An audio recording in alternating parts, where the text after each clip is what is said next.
Welcome to Penrose Learning, where we make understanding easy. You start by launching Sakura School Simulator and immediately loading the save where you want the property. Once loaded, open the main game menu and tap the map icon to reveal area tools. This is where property functions appear.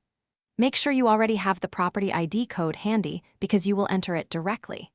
If you don't, pause and copy the exact numeric ID from your source. Doing this now prevents interruptions during the next steps and speeds execution. You now navigate to Object or Build mode via the map or menu to find the Property Entry tool. Once there, locate the Property Entry or ID field, sometimes under Advanced Options or Custom Content. Tap the input box to bring up the on-screen keyboard. Type the numeric property ID carefully, digit by digit, because one wrong number prevents loading.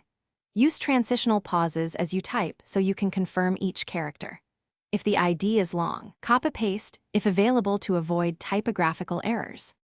After entering the property ID, press Confirm or Load and watch for the object or property to appear in-game. Loading can take a few seconds. If nothing happens, stop and recheck every digit. Copy-paste the ID to eliminate typing mistakes and make sure the property is compatible with your game version. Once done, if the item still won't load, restart the game or clear cache. As a final measure, reinstall the mod or content package, only if you've backed up saves to avoid data loss.